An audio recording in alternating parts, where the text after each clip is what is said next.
number one way to do that is to have strong iman. Have strong iman in Allah subhanahu wa ta'ala. And Allah subhanahu wa ta'ala says, لا تهنوا ولا تحزنوا وأنتم الأعلون إن كنتم مؤمنين.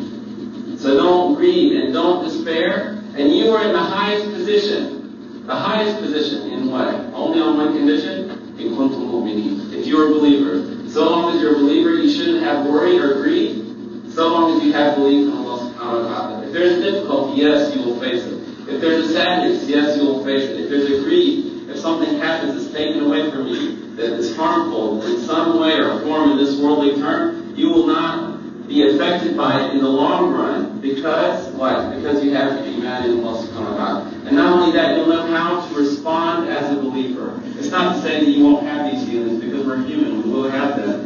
But Allah subhanahu wa ta'ala tells us how to respond as a believer. If someone passes away, inna lillahi wa inna ilayhi raji'un. Right? Allahumma khalfini fi musabati khayrun mimma alayt. If someone is taken from you, then you ask Allah to give you better than that when in the hereafter, because you know there's a better place coming, inshallah.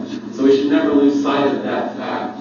And the Prophet ﷺ taught us, مَا يَسِيبُ مِنْ مُؤْمِنٍ وَصَبٍ وَلَا نَصَبٍ وَلَا سَقَمٍ وَلَا حَزْنٍ وَلَا حَتَّى الْهَمْ يُهِمُّ إِلَّا كَفَرَ بِهِ مِنْ سَيِّئَاتِهِ. There is no difficulty or sadness or sickness or any worry even that some person might have, except for Allah subhanahu wa ta'ala does what? He takes away some of the mistakes that he did as a result of it.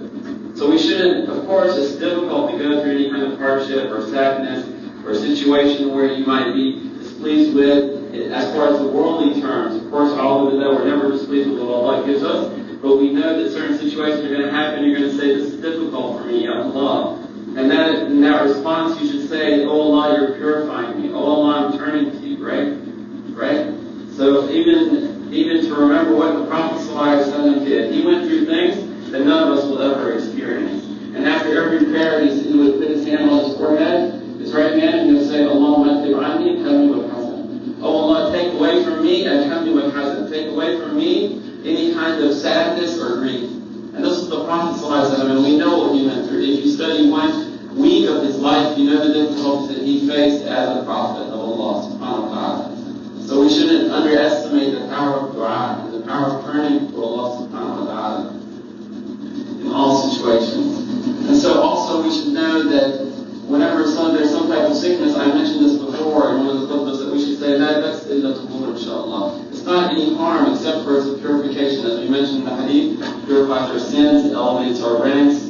And Brother Ali mentioned to me that there's someone named Shaykh Ali, I believe is his name, and he's been in a coma for 1 year, subhanAllah. Him and his family used to come to this masjid and make Jumu'ah with us, and now they're in a different situation. So I ask you in your dua, during the salah, please ask for his shifa, his complete shifa, and then he comes out of this coma and they're able to join us once again. Because inna lillahi wa inna ilayhi raji'un. Allah gives and he takes as he wishes. And it's a test from him, right? And so تبارك الذي بيده الملك وهو على كل شيء قدير الذي خلق الموت والحياة ليبلوكم أيكم أحسن عملا. He created life and he created death as a test for you to see who's best of you in action, right? In this test, we have to recognize that there are going to be situations that we may not understand, or we may not comprehend fully, or we may feel as difficult, right? But we shouldn't give up hope. That should be an increase in our turning to Allah subhanahu wa ta'ala. An increase in our running, right? فَفِرُّوا إِلَى اللَّهِ. So rush on to Allah subhanahu wa ta'ala, right? فَإِذَا شَرَفْتَ فَانْصَبْ وَإِلَىٰ رَبِّكَ فَارْغَب. If a difficulty happens, and whenever you have ease, remember Allah as much as you can. Even in the difficulty, it will bring you closer to Allah subhanahu wa ta'ala. It will be a purification and a means for you to understand what it is that you do. And even the Prophet ﷺ would make dua. He would say, أعوذ بالله من الهم والحزن ومن الغم والكسل ومن جهد والبخل ومن ضلع الدين وغلبة الرجال. And many of these dua, we should learn them and say them because they have power in and of themselves. Because of Allah's will, that these words will protect us and help us from even approaching these difficult situations. And whenever we get into those difficult situations, Allah will help us get out of those situations. So it's very clear that these dua are very powerful. Or following the sunnah of the Prophet ﷺ. And so we should also understand what was it that worried the Prophet ﷺ. Many times they would belie the Prophet ﷺ, right? And he would worry about that. He would worry that they would be lying the and he knew he was a good person. And Allah subhanahu wa ta'ala reassured him, they're not belying you because they knew he was true. To the point that Abu Jahl would say, I swear that you're telling the truth, but I can't follow you because you're from another tribe, basically, is what he was doing. It was tribalism. They knew what he was saying was the truth. They would say, first we had the Sahaya, the Rafat, we had all these honors, and we were competing against it in one another. And then whenever they got the Prophet ﷺ, they said, how can we compete against that? Right, so they're not belying the Prophet ﷺ, but he would worry about it because he knew his character was so high and so beautiful, right?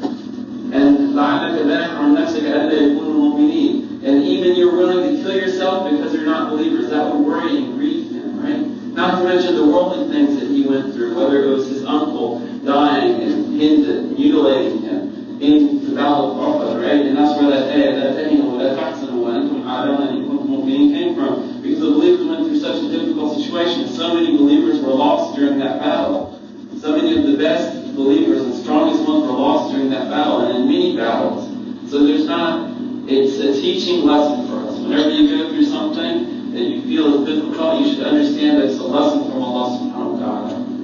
Right? It's a purification, especially for the believer. So we should never lose sight of that. And in the Quran, إِنِّي أَشْكُو بَثِّي وَحُزْنِي إِلَى اللَّهِ. Who do we really complain to? We shouldn't be complaining to one another. Yes, we can listen to one another and speak to one another, but we know that truly the only way out is to cry unto Allah subhanahu wa ta'ala. إِنِّي أَشْكُو بَثِّي وَحُزْنِي إِلَى اللَّهِ. I cry my worries and my grief unto Allah subhanahu wa ta'ala. Anything that you're going through, you shouldn't say, complaining as in there's no hope. That's not the position of the believer. Or you shouldn't complain as if there's something wrong that Allah did, right? It should never be that. It should be totally turning your heart sincerely to Allah subhanahu wa ta'ala, knowing there's a way out, right? Allahumma inni abduka, Allah, I'm your servant. Wabnu abdika, and the son of your servant. Wabnu amatika, and the son of the female servant. That means your mother and your father. Wabnu abdika, nasiyatan biyadik, my head is in your hands, it's in the grass, right? Nasiyatan biyadik, malan fi hukmuk, adlun fi qada'uk, I follow your commands. Malan fi hukmuk, adlun fi qada'uk, nas'aluka bi kulli ismin huwa lak.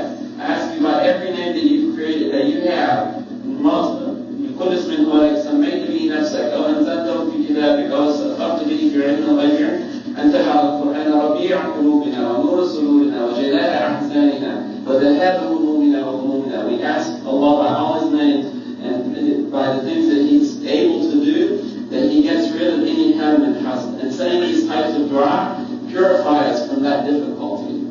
Right? Everybody's going to lose someone in their life because that's how we're created. We're created to live and die. And that's not an easy thing to go through, especially the ones that you love and care about so much. But you should understand that in this situation, we should be turning completely to Allah subhanahu wa ta'ala, right? Alhamdulillah, Allah has not tested us with the test of being a sinner in the sense that we've gone completely astray, right? We should be grateful day and night for that situation. But He's going to test us in other ways, right? وَلَنَبْلُوَنَّكُمْ بِشَيْءٍ مِنَ الْخَوْفِ وَالْجُوعِ وَنَقْصٍ مِنَ الْأَمْوَالِ وَالْأَنفُسِ وَالثَّمَرَاتِ وَبَشِّرِ الصَّابِرِينَ. He's going to test us in all kinds of ways. He's going to take things away from us to test us, and He says, give good news to those people who are patient. So that's our role, to have patience in any time when we're grieving or sad or worried or things are taken away from us or difficulty is faced by any of us or any of the believers. And we should feel it whenever other believers are going through that situation. We should pray for them as well. Yes, sometimes we might be happy and very sa'eed and in a good situation, but at the same time we shouldn't be forgetful of the situation that other people are in. So even remembering these area on a regular basis, regardless of what you're feeling, you should also be concerned about the situation that other people are going through. And subhanAllah, the level of iman of the Sahaba, mashallah, they would worry and grieve about not spending in the way of Allah, or not going out and journeying to protect the Muslims against the disbelievers who are attacking them. They would worry, they would cry, they would have huzn and hazan because they weren't able to support Islam at the level that they wanted to. Right? Like some of the poor people, they didn't have the means to buy a horse or to buy a shield and go out and defend the Muslims against it. And they would be so worried and grieved, they weren't able to go out and do this jihad to protect the Muslims against the disbelievers. Right? Against those people attacking Islam and Muslims and taking their homes and their wealth and killing all those around them. Right? And they would worry about those kinds of things. They would worry about that. And even like the brother of Musa alayhi salam, it said Musa alayhi salam as a baby, all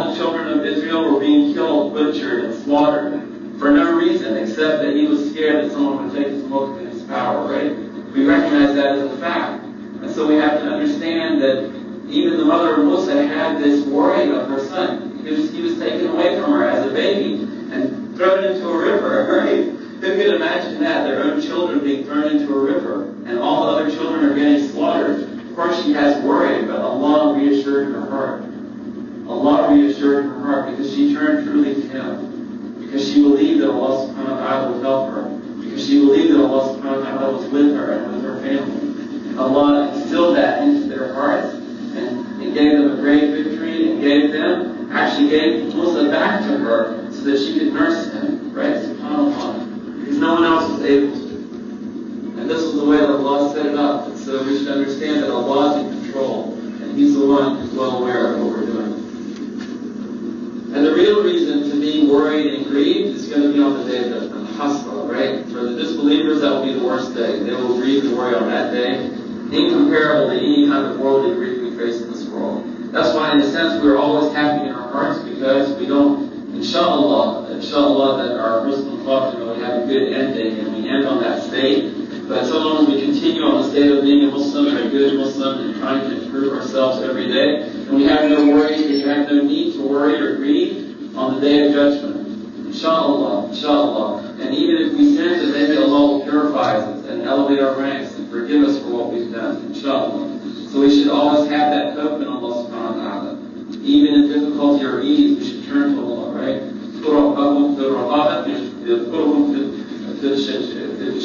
Remember Allah subhanahu wa ta'ala in the easy and happy times. Allah will remember you in the difficult times.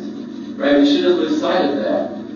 Difficulty, it can be worry, grief, whatever difficulty you go through, sickness or anything. If you remember Allah subhanahu wa ta'ala whenever it's easy to do it, and it's pretty easy for us to be honest with you. For most of us, it's pretty easy for us to come to Jannah. It's pretty easy for us to say that it's pretty easy for us to speak about our deen, to practice it openly and without worrying for our lives or our livelihood, right? It's pretty easy in that sense. So we should remember Allah subhanahu wa ta'ala because this is a ni'mah that Allah has given us. And we see all throughout the world it's not that way for a lot of people. We should pray for them, obviously, but we should also take advantage of the time where it's easy for us to do this, inshallah. So that should help us increase in our level of awareness and activism for the deen of Allah subhanahu wa ta'ala. And Allah subhanahu wa ta'ala in other areas says, the real way to get out of any kind of worry or grief is to follow the will of Allah subhanahu wa ta'ala. Whoever follows the will of Allah subhanahu wa ta'ala, there's no fear. Right? Be the friend of Allah subhanahu wa ta'ala. Let Allah subhanahu wa ta'ala be your friend, and you will not have worry or grief. Right? Even whenever Adam alayhi salam had followed what Shaitan, A'udhu billahi min shaitan rajim, had told him to do in Jannah, Allah told him, if you follow what I had sent down as guidance, none of your children will have reason to grieve or to worry. So if something is happening besides the normal things that we all have to go through like death, if there's any kind of worry or sadness or grief in your heart for any reason, then you should wonder, am I following the will of Allah subhanahu wa ta'ala? Am I really doing what it means to be a friend of Allah subhanahu wa ta'ala? Have I done my part? Am I increasing the good that I can do? Am I staying away from the wrong? Am I making repentance for the things that I did either against others or against the rights of Allah subhanahu wa ta'ala? Am I elevating my ranks on a consistent basis? Am I doing my part really? And you have to ask yourself, am I doing my part and what can I do today that will either increase my good or help me stay away from the wrongdoing? And be creative. Think about things that you might benefit others with, right? Like I said, the Sahaba worried about spending and defending Islam. So if you can spend and defend Islam, do it, inshallah, the right way, the best way, right? Call on Allah with hikmah, hasana, and you call Allah with wisdom and with the good preaching. So if you can do that, and there are so many people who are completely unaware of this deen, and they're looking at us to tell them what about Islam is, what Islam is about, right? Obviously. And it's not just what we're going to put on a television station as a commercial. If that person knows your work, you're honest, you're reliable, and you're helpful, and you're kind, and you do your work, and you're the best in your group at what you do, they're going to remember you for that, and you're not hiding your Islam, right? You're practicing it in a decent way, in an appropriate way, in a way that shows the deen, nur and the deen of Allah subhanahu wa ta'ala. And we should really be happy that we have been given this opportunity to serve Allah subhanahu wa ta'ala in that way. And in Jannah, the believers will say, Alhamdulillah, alladhi adhaba 'anna al-hazan. Alhamdulillah, in Jannah, we'll be grateful to Allah subhanahu wa ta'ala, inshallah.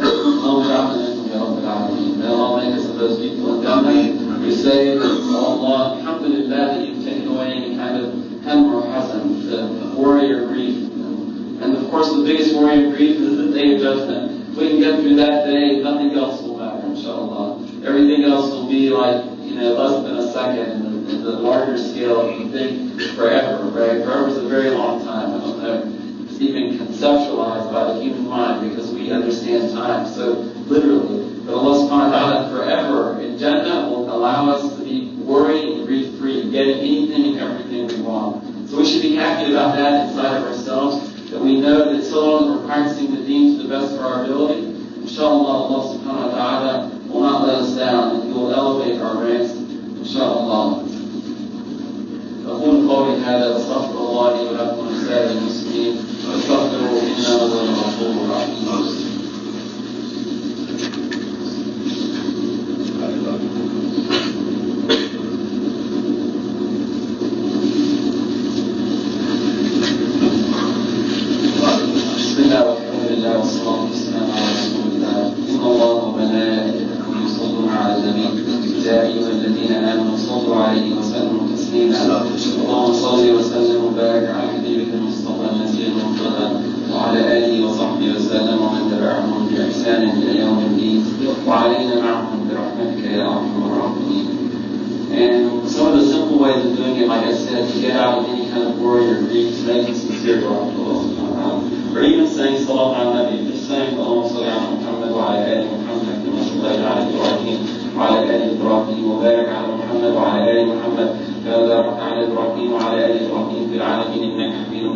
Just remembering Allah subhanahu wa ta'ala.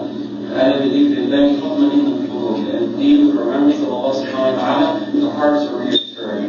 So we should reassure our hearts on a constant basis. Alhamdulillah, Allah has selected us, has chosen us to be good Muslims, has chosen us to be able to practice this deen, has chosen us to be in a situation where we can improve ourselves, has chosen us in so many ways, right? And even the Sahaba sometimes, whenever, alhamdulillah, we have wealth, we have health, we have ability, we have strength, we have wisdom, we have honor, we have dignity, all these things Allah has given to us as a bounty. And the Sahaba would compete in this way. And even some of the Sahaba would come to the Prophet ﷺ and they would say, some of the people have outpaced us. They have wealth and they spend. And they go out and jihad and we don't have the ability to. And he says, well, I'm going to tell you something that's even greater than that. And he said, just make tasbih after the salah. Right? Saying subhanallah, subhanallah, subhanallah, subhanallah, 33 times. And then he's saying, alhamdulillah, after every salah. And Allahu Akbar, Allahu Akbar, Allahu Akbar, after every salah. And that will elevate your ranks as if you're doing those great deeds. And how simple that is. Just pick at least one habit and be very consistent about it. And Allah subhanahu wa ta'ala will help you on the day of judgment. That's the most important part. And will help you in this life so long as you turn to Him, right? And even the Sahaba asked him, what about the people who do this, that area? And now all that fadl that we were talking about that we're wishing for. He says, that is the fadlullahi yutihi man yasha. Wallahu alim. And Allah subhanahu wa ta'ala gives the favor to whoever He wants, and Allah is the one who is able to bestow favors upon us. So we should raise in good action. And inshallah, like I said, remembering Allah subhanahu wa ta'ala in the times of ease, like we're in right now, will help us in the times of difficulty, inshallah. أقول قولي هذا وأستغفر الله لي ولكم. اللهم إني أسألك الهدى والتقى والعفاف والغنى. اللهم إني أسألك الهدى والتقى والعفاف والغنى. اللهم إني أعوذ بك من الهم والحزن وأعوذ بك من الجبن والكسل. اللهم بك من الجبن والكسل. اللهم بك من غلبة الدين وانتقام الرجال. اللهم آت أنفسنا تقواها وزكيها أنت خير من زكاها أنت وليها ومولاها. اللهم هب لنا من أزواجنا وذرياتنا قرة أعين واجعلنا للمتقين إماما. اللهم أحسن عاقبتنا في الأمور كلها وقنا خزي الدنيا وعذاب النار وعذاب الآخرة. اللهم اجعل خير عمرنا آخره وخير عملنا خواتمه. اللهم اجعل خير أيامنا يوم نلقاك. اللهم اجعلنا من الذاكرين الشاكرين آناء الليل وأطراف النهار يا رب العالمين. وتوب علينا أجمعين وادخلنا الجنة بسلام يا رب العالمين. اللهم ارحمنا فإنك بنا راحم ولا تعذبنا فأنت علينا قادر. واغفر فينا فيما جرت به المقادير واختم لنا بالخاتمة بالسعادة أجمعين. وآخر دعوانا أن الحمد لله رب العالمين. إن الله يأمر بالعدل والإحسان وإيتاء ذي القربى وينهى عن الفحشاء والمنكر والبغي يعظكم لعلكم تذكرون. فاذكروه يذكركم ولذكر الله أكبر والله يعلم ما تسمعون وأقيموا الصلاة. الله أكبر.